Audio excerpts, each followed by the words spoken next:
The concept of the American dream is one that emphasizes prosperity, success, and the pursuit of happiness. This week, we check out some compelling stories from your city.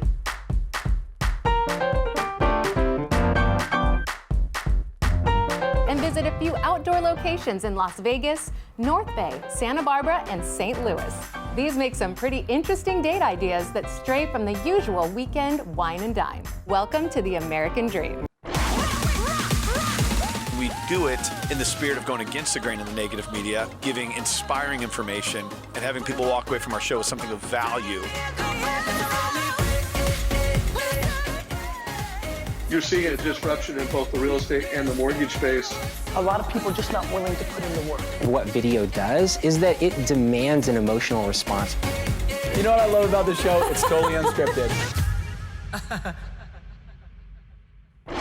Our first story is brought to you by a professional in your city. Let's hear what they have to share this week.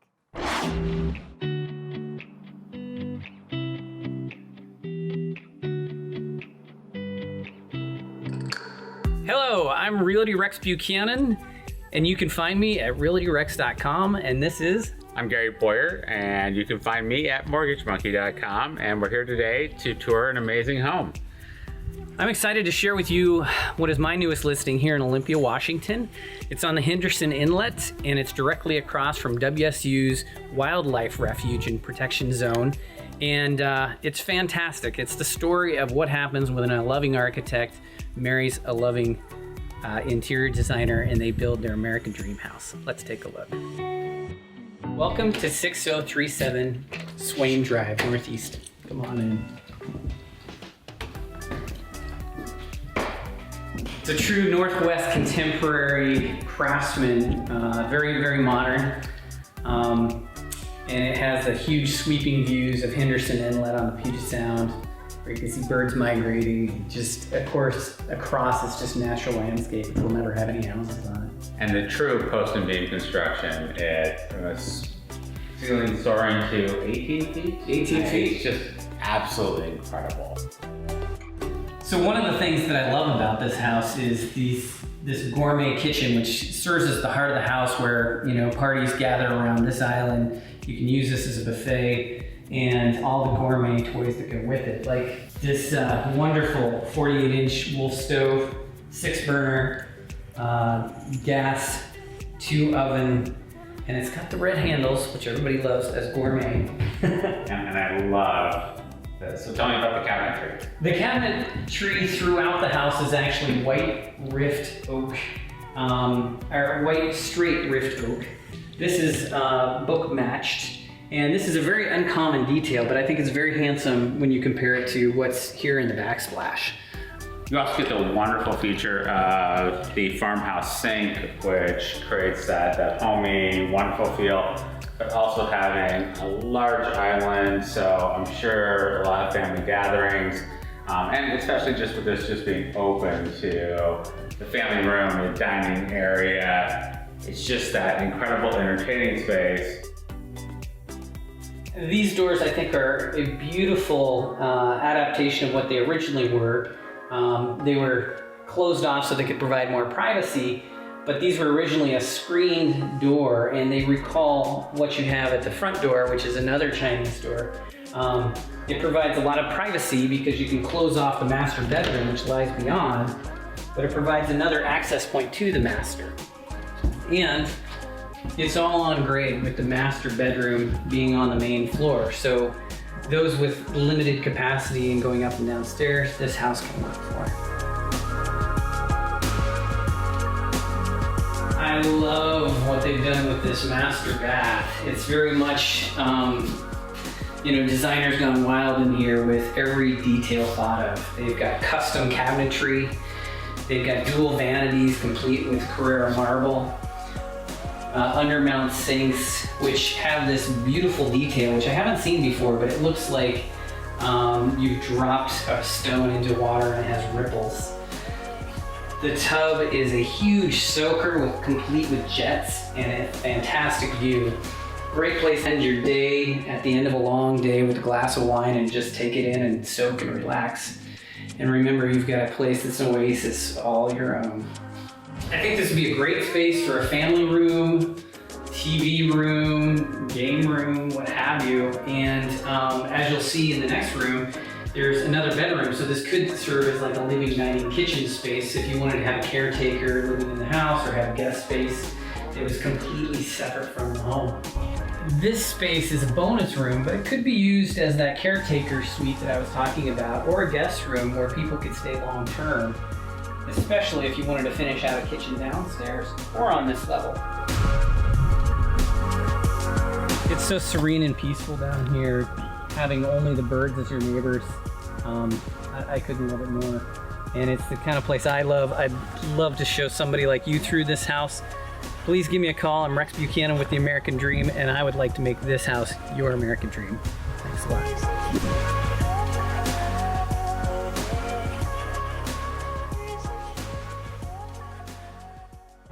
I hope you learned something interesting about your city and enjoyed the local content.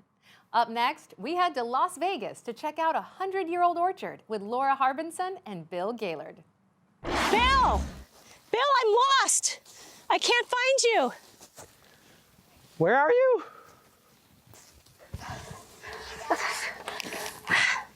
I give up. I can't find him. Laura, I've been behind you the whole time. Oh my gosh!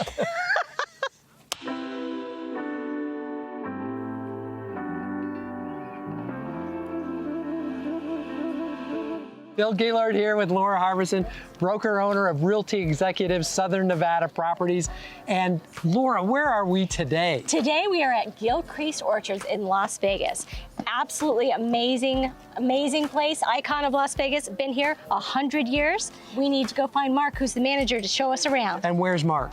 He said follow the donut signs. The donuts. So let's go. Let's go to the donuts. Hey, Mark, thanks for having us today. Are you ready to show us around? Let's do it. Yeah, this place is crazy, huh? Mark, this is a madhouse. There's people everywhere. It is. I can't wait to see it. So, Mark, these are the pink lady apples. That's correct. These are our latest apples of the season. Okay, so you've had apples since around, what, May, you said? No, apples in July, and then there's a break, and then we have them again in October. Okay, so then the fall and the spring are your busy times. What happens in the spring?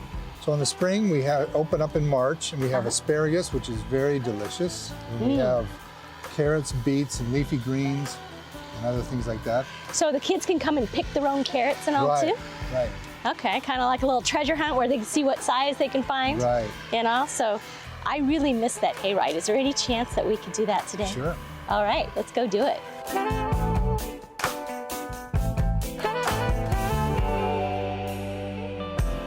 So Hannah, what is your favorite part about working at Gilcrease Orchard? Definitely meeting all of the cool people that like to come out here, especially this year we got a lot of news coverage, so a lot more people have been coming out this year, and it makes it super busy, but I really love seeing all the people. The kids come in their costumes. It is the cutest thing. They think picking their own pumpkin is like the highlight of their year, so that's the most fun seeing, is just all the people out here, and just being around for fall time is my favorite time of the year.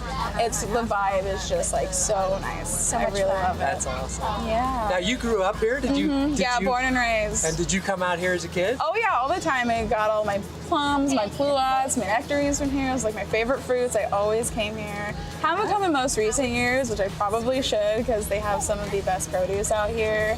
Especially in the springtime, it's like all you could imagine. We've got it. Yeah, it's really the best. Right, it was supposed to be the best farming land in the entire valley. Yeah. So the Gilcrease family purchased this land in 1920, is that correct? Right, they came down from Reno, purchased this land, grew alfalfa because there was a spring on property, and so they had the water, they could do it. And since then we've been growing fruit trees and lots of vegetables, so it's been very fun. So this is a nonprofit foundation, just giving back to the community, basically. How many people a day come? So it depends on the time of year, but we get school field trips Monday through Friday, and usually in the spring and the fall, we get about 300 a day that come through here. Wow. And so about 12,000 kids a year in organized school field trips.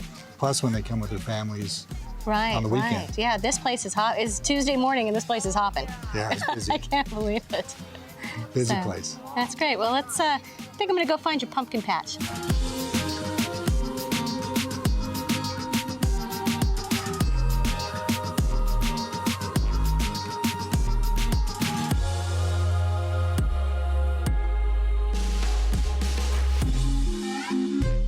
So Laura, I am exhausted. Me too. This place has everything. It's such a great day. So much fun. I've loved coming here for the last 25 years that I've known about it. And my kids have loved it, and I've really enjoyed introducing you and all of our viewers I'm coming back. to Grace Orchard. So. I hope you enjoyed our last segment and feel inspired to check out an orchard in your neighborhood. Next, let's head to Suisun Valley, California to check out a vineyard and winery with Scott Loney and Alicia Worley. I love touring wineries, and I have a feeling you do too. Let's check it out.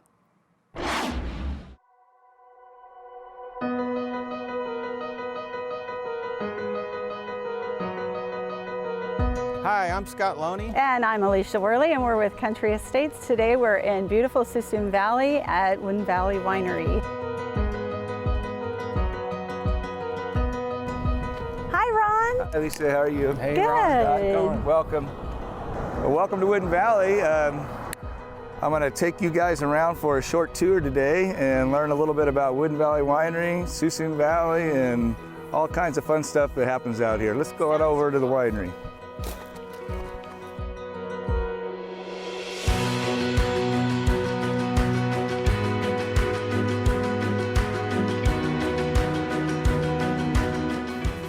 Well, we just entered our fermenting cellar, and in this building is where we ferment all of our red wines.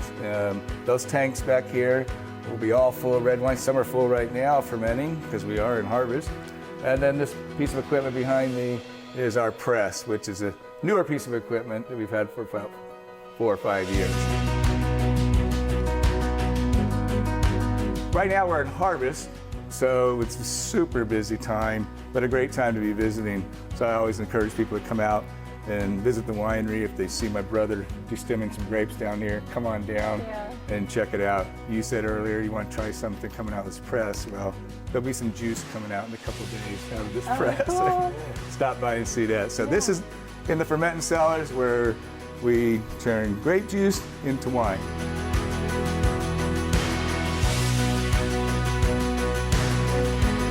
This is our barrel room. We have approximately 250 barrels in this room, and we put all of our red wines in wood.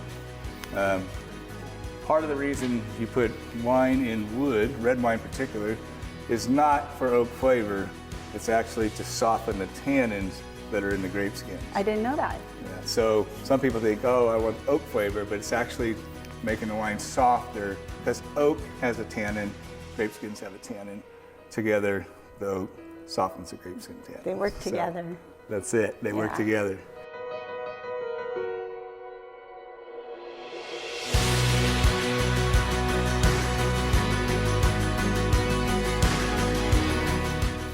Well, here brought you out to our demonstration vineyard that we have at the winery. Vineyards is where most of our business is. Of course, we have the winery, but we operate around 400 acres of grapes, about 300 that we own in the family. And so it's the biggest part of our business. And we are really farmers first. So even in the style of our wines, we want them to be fruit forward. We want to taste the grape.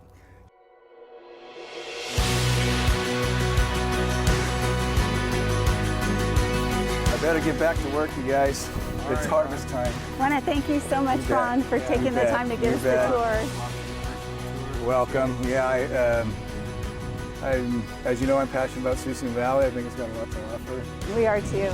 We need to let people know. So. Absolutely. Right. Thanks for helping us get the word out. There you go. Thank you, and thanks for thinking of me. Yeah, absolutely. Thank Have a you. good one. Okay, now we're going to take a stroll through the vineyards to our featured listing at 2417 Morrison Lane. Come on.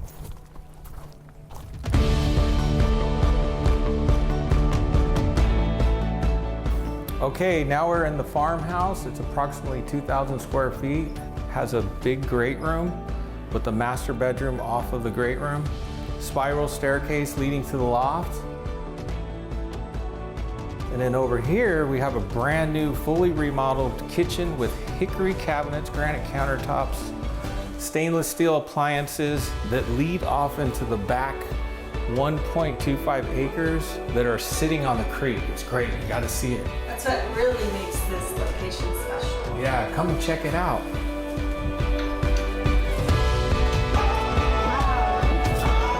Yeah, isn't this awesome? You're on over an acre. You got the vineyard right here. Even though you're on over an acre, and you've got surrounded by vineyards that are on 10, 20 acres. Some of them are across the street are 180 acres. You don't have to maintain them, but you get to take in the view, right? It's awesome.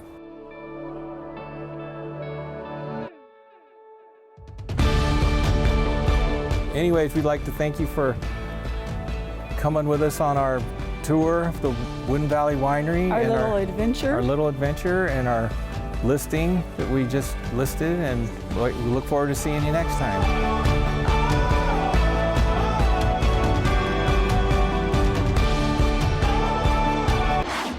I love the quaint appeal of small town living, farm culture, and the beautiful wineries these communities have to offer. Up next is another winery in a small town at the north end of Santa Barbara County. Let's check it out with Amy Baird.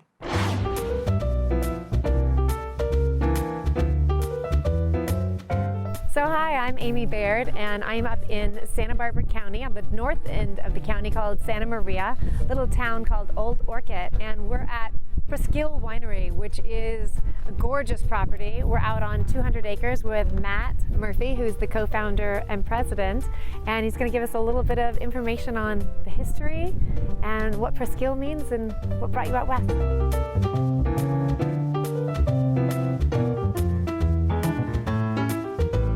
So we're here at Presqu'île Winery. This is my family's winery and vineyard here. We have 200 acres in Santa Barbara County, Santa Maria Valley, as you mentioned, focusing on Pinot Noir and Chardonnay. So we're here in the winery. This is the red wine floor. Red wine tanks behind us, and we're just wrapping up harvest as we speak. So it's kind of a good time to be up here.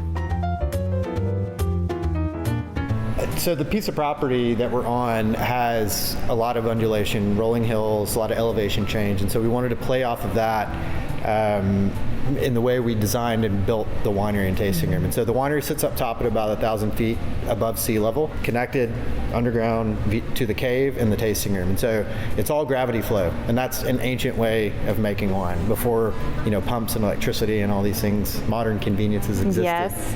This is the way wine was made. It'd be great to go ahead and take a tour of the winery, and you can show us around what's happening in the vineyard since you've already got most of the wine harvested. There's a little bit of grapes still out there, and see where we are. Sounds good. Thanks.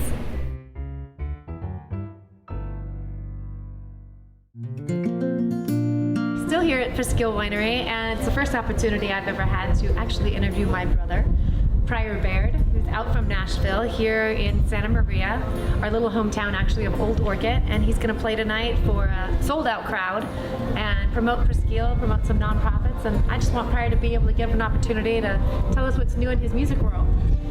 Man, there's a lot of stuff going on all the time. We've got a new record coming out, we've got a new band started, getting, traveling a lot on the road.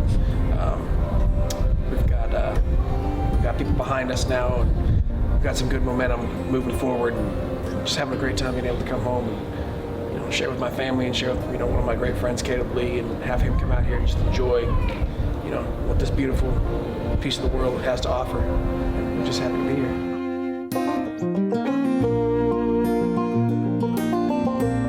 That's what it's all about, keeping it all together. And it takes a village to make anything happen. This is the best village I know about. That's the truth. And it's great to have family here that we get to see you when you visit, get to see you in Nashville. Love you, bro. Cheers. Cheers. Let's go play some music. Let's go play some music. I'll listen. I'll drink some wine. Hell yeah.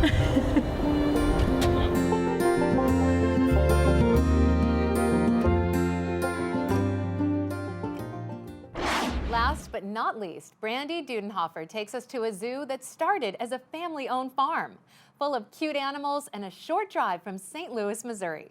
Let's check out Big Joel's Safari.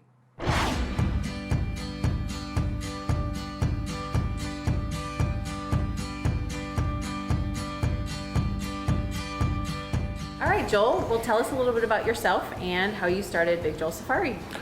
Kind of a long story, but sort of a short story too. Me and my wife started the park 7 years ago. We live here, it's a small operation, but while I was an animal science graduate from the University of Missouri, and I've always wanted to be a zookeeper, and that seemed to be the best way to achieve those things until we finally figured out we'll just start our own zoo instead of working for another zoo. So there's a little history here to the property, though. You didn't just purchase it recently 7 years ago. There's some history to it. Yeah, well, I grew up on the property, and due to different medical issues with my mom, I did a lot of the upkeep when I was back in town for a few weeks, and eventually I kind of told them what I'd like to do, and they said, well, you can buy it from us and you can take over the farm. So That's awesome. So what kind of animals did you grow up with here on the farm? pretty normal. Actually, a lot of miniature horses. My uncle was into miniature horses, and we were busy all the time, and horses are kind of pretty easy to maintain. We had a few goats, and llamas were the first any exotic hoof stock that we ever had on the property.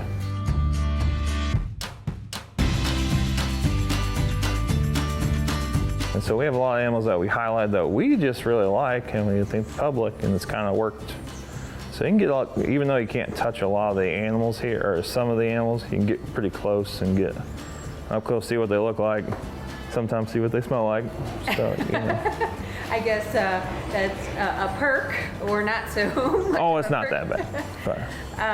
But that was truly what your design was to make sure that the encounter that your guests have is that they can get a little closer to the animal. Yeah, because at no point are the animals stressed. A lot of these guys were raised either from a small age, or we've come across, we like calm animals that can be easy to work with, for us to work with, and so they really don't care if the public's there sometimes, you know. They're not stressed out. Okay. So here this says education station. What is this space here? When we're open every hour, we have a few reptiles out here that kids can touch and feel. We have usually a tortoise, a snake, and an alligator we bring out.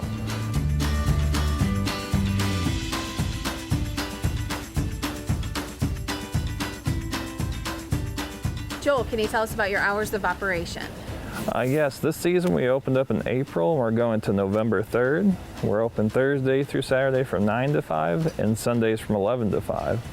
And you can always go to our website at www.bigjoelsafari for more information too. We strive to bring you the best stories from across the country that embody the ideals of the American dream, and we hope that you saw something new and entertaining. We would like to thank all of our viewers and our sponsors for helping us grow the show. We couldn't do this without your support. I'm your host, Jem Morris, and thank you so much for watching.